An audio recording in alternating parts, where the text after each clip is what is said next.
আসসালামু আলাইকুম। আজকে আমি ভিন্নভাবে কলমি শাক রান্না করে দেখাবো। শাকগুলো প্রথমে ধুয়ে নিব সুন্দর করে 3-4 বার করে।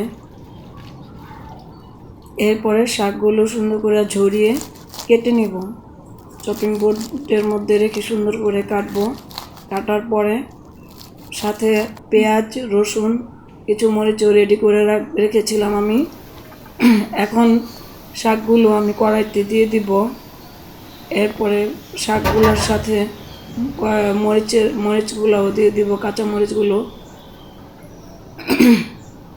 এরপরে লবণ ঢেকে দিব। আমার তো লবণ দিতে ভুলে গিয়েছিলাম, পরে আমি লবণটা দিয়ে নিব অল্প করে। আস্তে আস্তে শাকগুলো সিদ্ধ হয়ে আসবে, মাঝে মাঝে নাড়াচাড়া করে দিব যাতে তাড়াতাড়ি সিদ্ধ হয়ে যায়।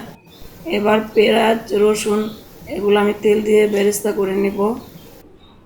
বেরেস্তা হয়ে পরে এখন আমি ভর্তা বানাবো। এইটা যেটাতে ভর্তা বানাবো সেটা আমার বোন আমাকে দিয়েছিল। এখন নাড়াচাড়া করে দেখবো আমার পেঁয়াজের বেরেস্তা, রসুনের বেরেস্তাটা পারফেক্ট হয়েছে কিনা।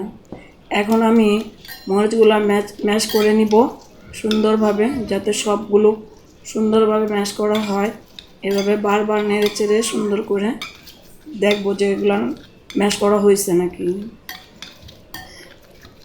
ম্যাশ করা হলে পরে এরপরে আমি আস্তে আস্তে পেঁয়াজ রসুনের বেরেস্তাগুলো সুন্দর করে ওটার মধ্যে দিয়ে, মরিচগুলোর মধ্যে দিয়ে দেব। দিয়ে আবার সুন্দর করে এগুলো আস্তে আস্তে ম্যাশ করে নিব বারবার।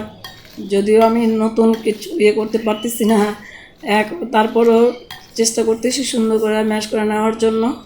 এরপরে সামান্য একটু লবণ দিয়ে দিব। লবণ দেওয়ার পরে আবার সুন্দর করে আস্তে আস্তে ম্যাশ করব, যাতে মরিচ এবং রসুন পেঁয়াজের বেরেস্তাটা সুন্দরভাবে ম্যাশ করা হয়।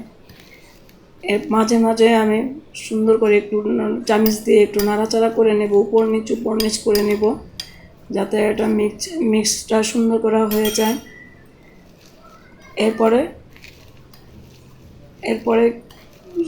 এরপরে আমি শাকগুলা নিয়ে সিদ্ধ শাকগুলা, এরপরে মরিচ, পেঁয়াজ আর রসুন এগুলার ম্যাশ করাগুলার মধ্যে সিদ্ধ শাকগুলা দিয়ে সুন্দর করে আবার ম্যাশ করতে থাকবো যতক্ষণ পর্যন্ত এগুলা মিক্স না হবে, ততক্ষণ পর্যন্ত আমি ম্যাশ করতেই থাকবো। এরপরে চামচ দিয়ে আবার নাড়াচাড়া করব, যাতে উপরেরটা নিচে আসে, নিচেরটা উপরে আসে। তাহলে মিক্সটা সুন্দর হবে এবং খেতে অনেক সুস্বাদু হবে। এরপরে আমি আবার ম্যাশ করব সুন্দরভাবে ম্যাশ করব, যাতে এগুলা ভালোভাবে মিক্স হয়ে যায়। খুব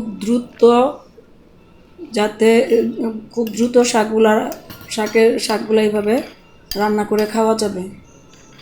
একটু ট্রাই করবেন সবাই, দেখবেন যে কত মজা হয়েছে কলমি শাকগুলো, এবং গুণগত মানটাও অনেক ভালো থাকবে। তৈরি হয়ে গেল আমার ভিন্ন স্বাদের কলমি শাক।